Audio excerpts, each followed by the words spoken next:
Thank you.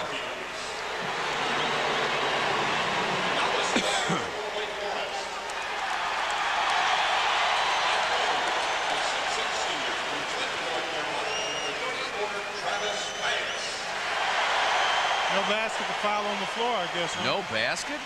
Man, where was the foul call? Oh. Yeah, on the reach. And then he made, okay. No bonus free throws? Or maybe they are shooting. Yeah, he's shooting too.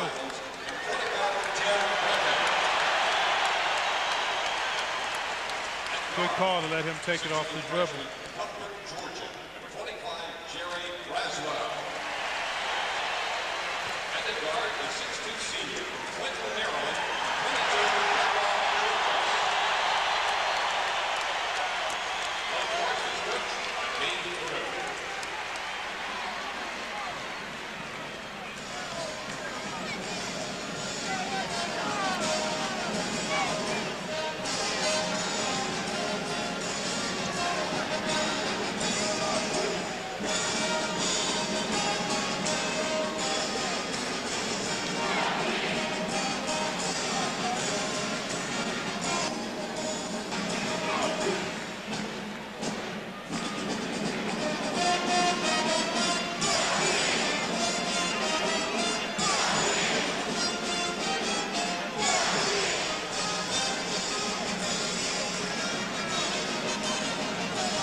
Okay.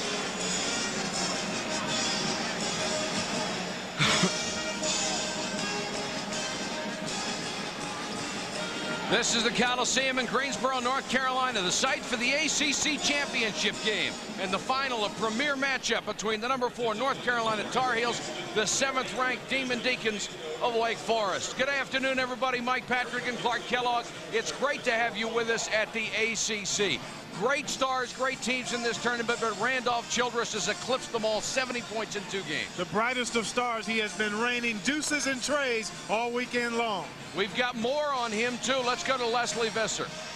Mike, he's hot, but he's hurt. Randolph Childress dislocated the little finger on his shooting hand. He had it x-rayed last night. There's no fracture, but he said today it is swollen and stiff and more likely to affect his ball handling than his shooting. One other finger note, Rusty LaRue jammed the thumb on his right or shooting hand. It's the same area that he had operated on before the football season. He is Wake Forest starting quarterback. Well, Mike, both players had their hands taped. They're hoping to have this tournament wrapped around their finger.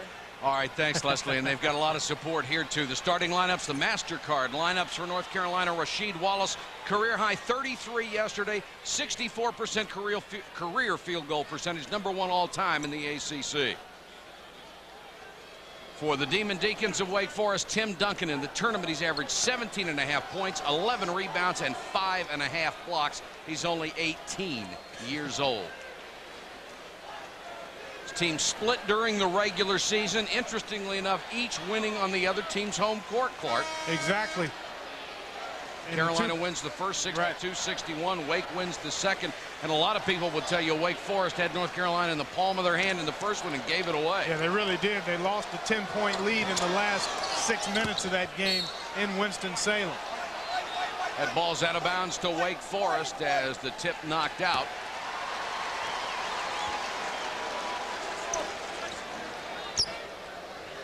Two seconds into the ACC championship game.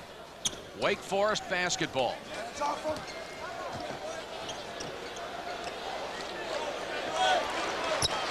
Randolph Childress with the first possession. 70 points in 2 games, a tournament record. But keep in mind, he started slowly in both games. Well, that isn't a little scary. Duncan, blocked by Stackhouse. You know, Childress tries to get his teammates involved early, and then if that doesn't work, then he'll get more aggressive himself offensively. Williams gives it up to McGinnis. Rasheed Wallace, 33 yesterday. Misses his first shot. Duncan clears. Let's see how that right hand bothers Randolph Childress. He can dribble very well with his left. There's his first 3. McGinnis on the run.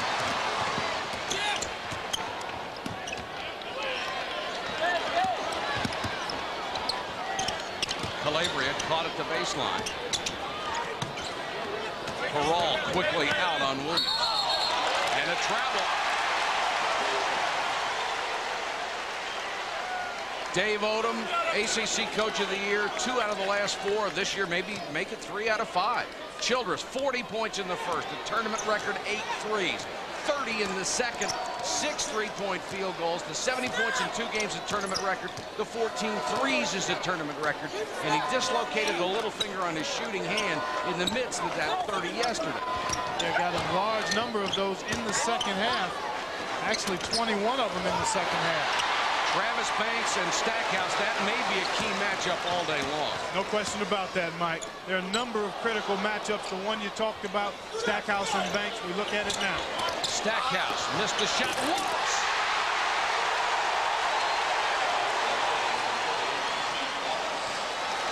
And it's a given that the Wallace-Duncan matchup will be key. Childress got by McGinnis, but can't hit the shot. Braswell waiting on McGinnis. Calabria was free for the shot. Wrap around to Stackhouse. Pretty play. Penetration and dime.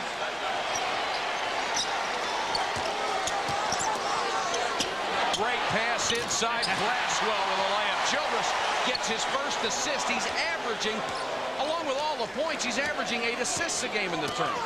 He's had 17 assists in the first 2 games. Just a nice backdoor cut that time by Braswell. Felt his man overplaying him, made the eye contact, and a good strong cut. And the first points in the tournament for Braswell. Donald Williams, all blocked by Duncan. Impeccable timing. McGinnis had to pull up jumper, can't hit it. Wake Forest doing it at both ends here. Well executed, good spacing, nice backdoor cut. And then Braswell has to get it up and over the challenging Stackhouse. And then at the other end, look at the space Duncan has between himself and Williams. And then the timing, as you mentioned, impeccable. Tim Duncan already the #9 shot blocker in the history of the Atlantic Coast Conference. Rasheed Wallace, nice defense, knocked away the entry. McGinnis, Duncan back, makes him throw it away. He doesn't have to block all of them, just be there. Peral did not even look for his shot. Childress will. That's why. He had a look at the 3, but said the hot hand belongs to that guy there, Randolph Childress. And there's another guy in this conference that doesn't wolf at anybody. He just buries you. His game does enough talking for 2 or 3 people. Wake Forest on top by a point.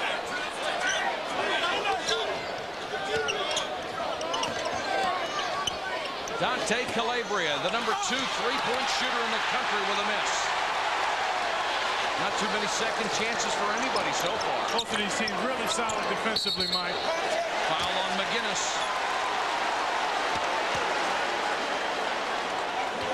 He's an exceptional defensive guard, but he's guarding an exceptional offensive force.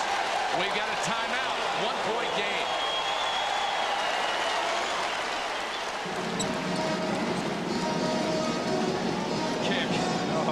This is going to be fun. Had a hiccup or 2 there, guys, but I think we're off and running now.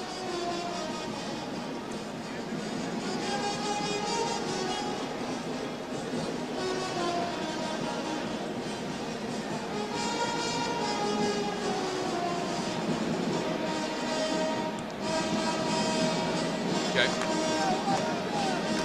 Got it.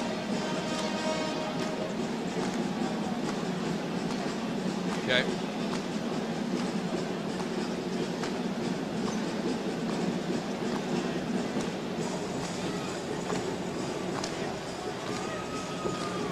Okay, thanks. Thank you.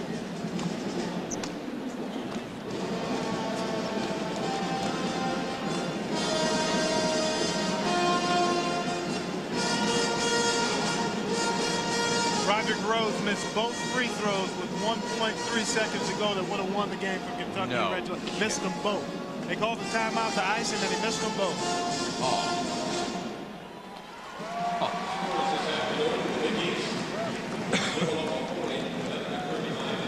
Oh, I'll bet that too.